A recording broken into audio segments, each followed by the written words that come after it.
my mom is heading over here. We are about to do the interview. Not as nervous as I was when I did the interview with my dad about her side to my coming out, the age gap relationships, all that stuff. But I think you guys will really like this video. I want you to meet my mom. She's an amazing woman, and I hope this helps maybe some parents out there or give you a different perspective, maybe of my story, so you can see. All right, so here we go. I love you guys. Get ready. Welcome back, everybody. In today's video, we have my mom. She finally made it on the show. She's super excited about it. And so we're gonna just jump right into the questions, get a little background. And I know a lot of you guys have been looking and asking for this video. So here we go. So Mom, give a little background. And also we have Pearl, the co-host. I think that's the name. Yes. So she'll be in the video too.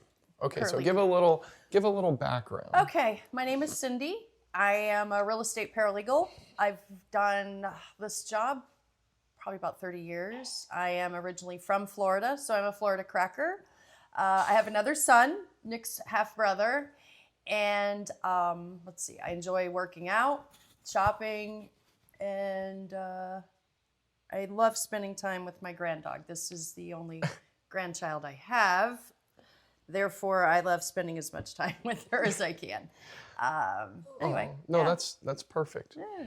Okay, so everyone basically knows my story with my 8-part series. You guys have seen my travel vlogs, but we really want to get my mom's reaction on, she's been through a lot with me. I mean, literally from the addiction to the drugs and alcohol, to getting sober, to relapsing, to getting sober, to coming out. And so let's just, I guess, dive into the first topic, which would be my coming out situation, what happened, how it was all unfolded from your perspective. From your perspective, and how I came out To me? to you. Okay. Well, you came over to the house. Now, I got to tell you that he came over, said he had to talk to me, had something important to talk to me about. So, of course, in my mind, I feel like I have PTSD from everything we went through with his addiction. I immediately think he's coming to tell me that he has relapsed and, that he is going to need help, to go back and get clean and maybe go to another facility. But anyway, so he comes over and we're in the driveway and he is very nervous. He's wringing his hands. He's stumbling over his words. He's not quite, and I'm thinking to myself, my stomach is in knots. And he finally just says, "Mom, I'm gay." And I said, "Okay, and?"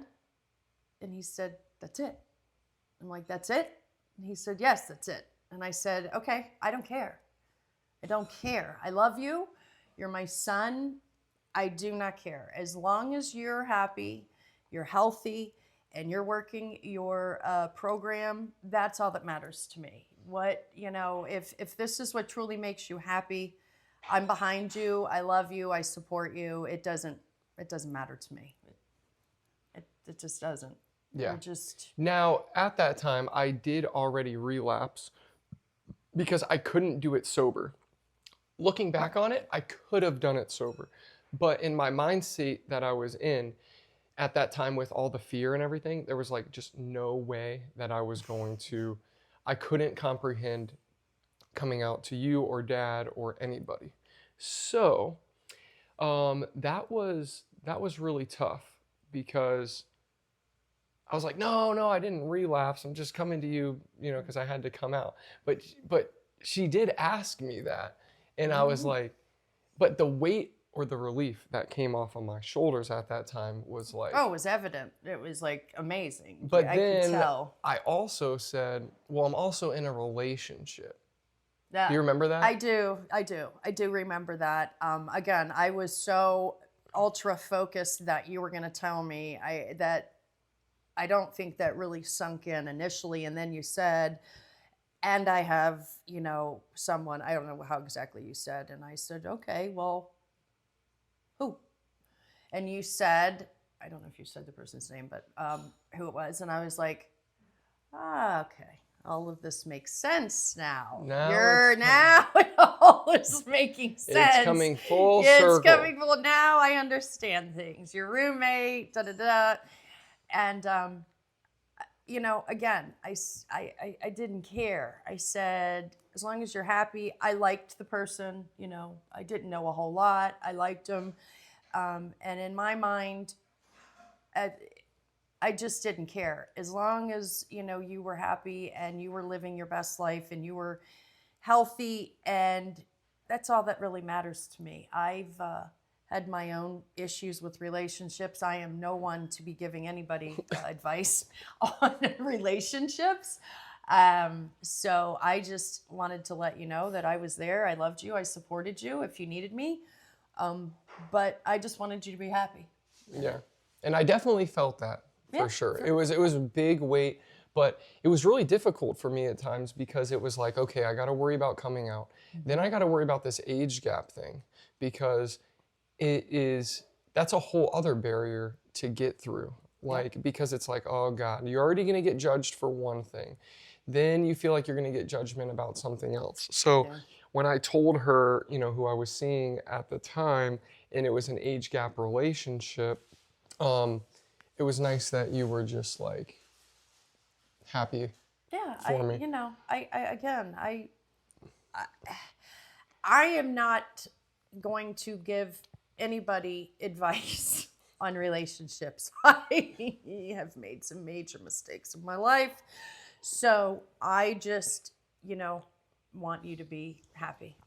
And if that person makes you happy, as long as they're good to you, obviously there's no, abuse going on or anything like that, or a bad situation where maybe he's somebody be pressuring you to do stuff you don't want to do, as far as, again, drugs and stuff like that, then I may give you my opinion.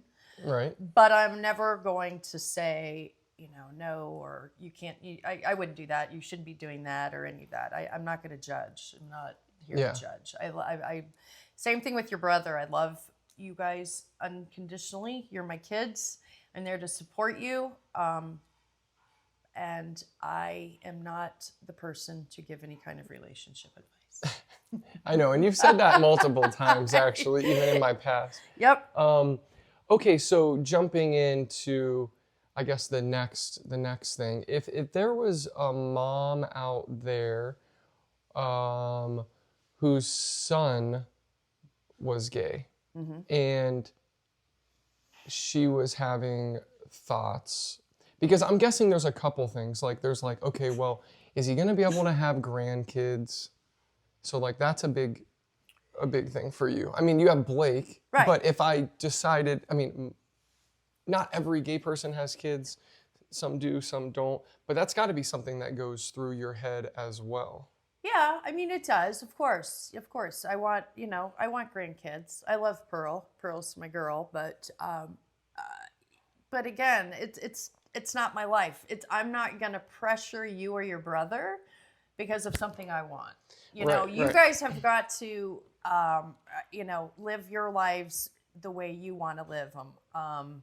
Not what I want.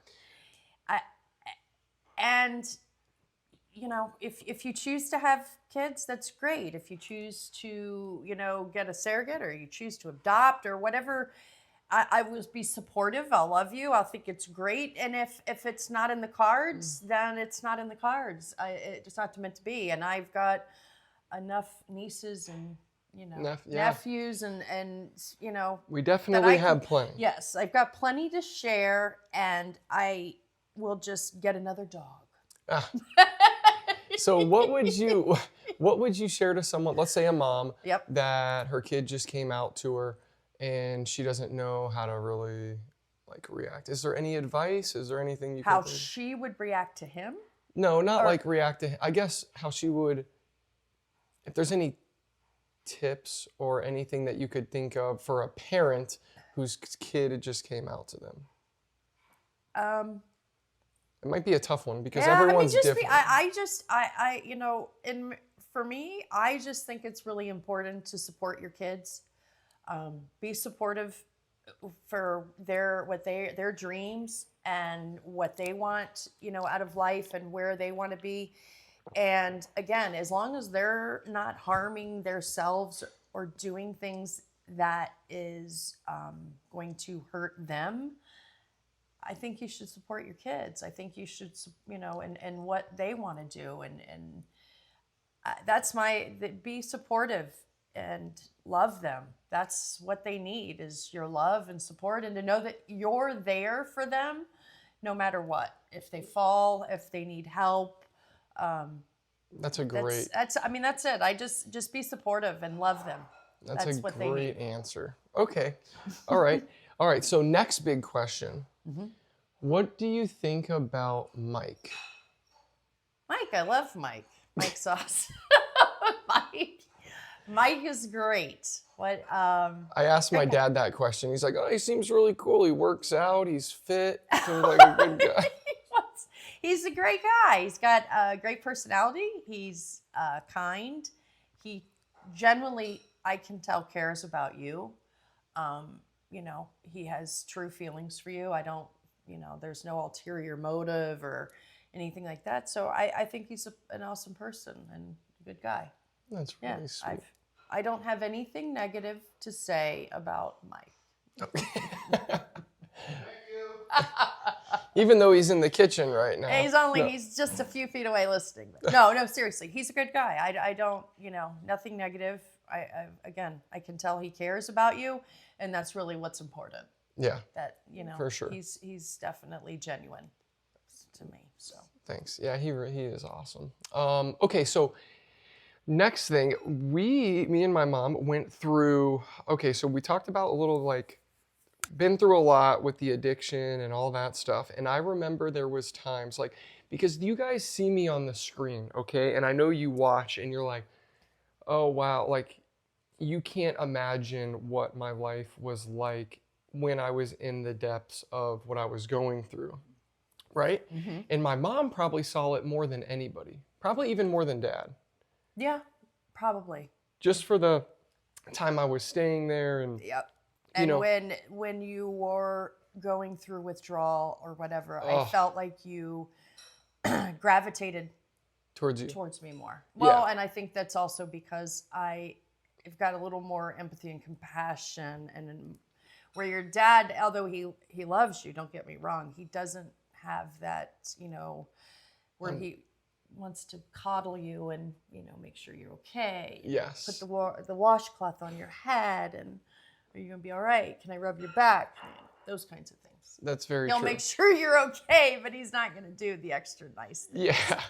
I was definitely, there would be times where I was like, honestly, I don't think, I tell them, there was times in my life that it was just pure isolation. Mm-hmm. Really, if you look back on it, I always held a job or tried to work. Yep, right? You did. But it was go to work, get high, go to work, come home, get high, go to bed, wake up, get high, go. And it was this hamster wheel, right? Watch Walking Dead. You did. And watched a lot of Walking Dead, and I watched the same episodes because I would fall asleep during them. And then Blake, my brother, would get so pissed because he'd be like, "We just watched this episode last night. It's Why are we watching it again?" So, there was some really dark times, but I do remember there was. I don't know, a couple times probably where I would be in the midst of detoxing or something, right? And I would just be like, I can't do this. This is I'm stuck. I'm never going to be normal. Or I'm never going to get better. You're never going to get out through the other side of this. Yeah, and I felt like the walls in the freaking darkness was just surrounded. And Mom, she would always say, well, actually, there was really one time or twice when you'd be like, you're gonna get through this. Right. It's gonna be in the past. This is right. What did you say? I can't remember. What was this? Not your future. This is right. This is not this is not gonna be your lot in life. This is not, this is just a road bump or a bump in the road for you. You will get through this. You will get past this. You are not going to be in this active addiction all of your life. You will look back on this at one day and say, oh my God, I can't believe that I, went through that darkness and that dark time. I said, but this is not what life has for you, Nick. You will come out on the other side, and you will be stronger. You will have learned a lot, and you will have empathy for other people. You will be able to help other people that are going through this and having the struggles, but you'll get through it. This is not... That's exactly what it was. Mm-hmm. Yeah, I remember. And then when I was speaking, like I went to a meeting and I had to speak, and I was up on stage and Mike was there. It was the oldest meeting where we live. And I'm up on the stage and I'm speaking, and I just like, right towards the end of the story, I'm like, I just break down, and I basically like almost started, like bawling, but it was just really hard because it was like, raw the emotions. Statistics and everything, I shouldn't be here. Correct. Between all the stuff that running the car into Alligator Alley, the overdoses, anything like that, like I should not be here. And I tell people that, like, listen, if you're going through something or you're going through whatever, you can make it out, and you will, and it will be a learning experience or like a bump in the road. Right. But it's just really hard to see that while you're living it, while you're in it. Absolutely. And that's with anything. It's with anything. It's not just addiction. It can be anything. It could be a bad relationship. It could be a divorce. Depression. Being in a bad job that you want to get out of, or it really can be any type of circumstance that you feel like it's never going to end, and that this is it, and this is what your rest of your life is going to be like. And it can get overwhelming for sure. Yeah. And I try to like explain that to them, because there's a lot of viewers, I think, that see me put a video together and like, oh, he's got it so good. It's perfect. Right. He lives this perfect life. And I'm like, trust me. He wasn't always. It is the farthest. He wasn't always. And when you see these YouTubers, you guys, I'm telling you the truth. Like, there's stuff that is going on that they're only putting out what they want you to see. Exactly. Like all of social media. I mean, that's anywhere. I just want people to know that, because it's like sometimes. Yeah, no, absolutely. You were in a very dark time for several years that I knew that you would get through it, but there were definitely times that I thought that I was going to lose you and that I was going to bury you. And that was my biggest fear. When the phone would ring, and if my heart would start racing, and sometimes didn't want to pick up because I was afraid what was going to be told to me on the other end. Yeah, and terrifying. Last note, Mike learned a valuable lesson by calling my mom or texting her and saying, hey. What did he say? You need to call me, or hey, can you? Mike, what did you say? You texted me randomly. Yeah, I need to talk to you. Give me a call or something. No, I need to talk to you. Please call me. Yeah. And so, of course, that sends PTSD through my mom. Like, oh, God. So I immediately, pick up the phone. I think I called you first because, of course, my mind first goes to, oh, my God, he's relapsed. He's using again. And I called him. I'm like, what's wrong? What? Is everything okay? Are you, He's like, no, what is wrong with you? And I'm like, Mike texted, what's going on? Something's happening. What's wrong? And so I told Mike when I talked to him, I said, listen, don't think I'm crazy, but I need for you, if you need to talk to me, when you send me a text, it needs to start out with, everything's okay. Oh my God. Can you give me a call? Please, because if not, I go into sheer panic, okay? And that is just from the history and going through what we lived through. And and I feel like, I'm much better about that now, but, it still happens. There's still times that I worry, and it will be for the rest of my life. But I feel like I'm able to help more people with what you went through with your addiction and being supportive than maybe so much with you being gay. I mean, does that make sense? Yeah, because it wasn't as traumatizing. Right. To me, It's just you. It's just you. Like, I don't see why that should be a hang up or an issue where anybody should have to have I don't know. I don't even know how to explain it. Like, to me, that's not a big. Why are you having concerns about that as a mother? This is your child. You love your child regardless. Why is this an issue? Why would that be an issue? It doesn't I think matter. it really becomes issues when you get to like the religious beliefs and how the parents were raised and what they know. They might just be in the middle of nowhere, freaking Mississippi or Kentucky or something. Bible Belt. And it's right. like not the normal, or they're worried for their kid to have a hard life because of who they are. You know what I mean? So I could see that, but yeah. I just, for me, I obviously would be very supportive of anybody and talk to anybody about it, but I just feel like I probably would be like, what's your problem? Why are you tripping about that? Like, there's so many other things that you could be legitimately worried about with your child. That to me is just a non-issue. It's stupid. It's I don't understand, or I can't wrap my head around that part of that.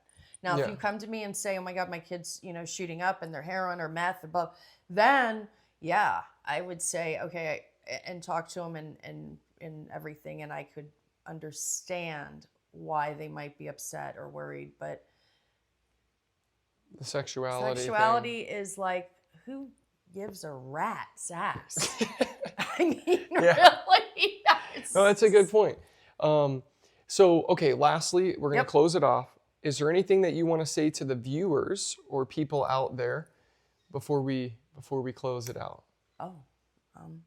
I don't know. Besides hit the like button and the subscribe button, is there anything else? And subscribe, and tell them, and tell Nick that obviously you want me as a regular guest. Like what? Maybe once a month. Maybe once a month or two. Maybe it's once or 2 months. Yeah. We could do a live. Bring something to a live Q&A. Because you'll have 60 or 70 people at once asking questions and stuff. Okay, that I would like to do. That would be super fun. Yeah, but so other we than could do that. No, I love my son. I think that him doing this channel is an amazing thing. And he has been doing it for a while now. I didn't know until before Christmas that he actually had a channel. I know he had channels in the past, but once I knew he had a channel, he didn't tell me, but I found him. I haven't watched all of his videos, and I've done that out of respect for him. I don't want him to worry that I'm watching something and he doesn't feel like he can be real to you guys or be authentic. So I've respected his privacy. I have not watched, although I am going to go back and watch the video where he interviewed his dad, but I have not watched any of his videos. But I did let him know, I found you. Oh yeah, she thought that was a great. I know everything about you. I will find you at the ends of the earth. You cannot hide from me, son. That was great. Well, I love you very much. Thank you for coming on the show. Yep. We'll do a live stream. Absolutely. You guys make sure you comment down below. Let us know what your thoughts are. If you guys want to join the membership, we go live every Wednesday night at 7:30 p.m. Eastern Standard Time if you want to become a member. Also, if you want the email or to get a hold of me, that'll be down in the description. I love you guys so much. Have an awesome day and an amazing weekend. Bye, guys. Peace.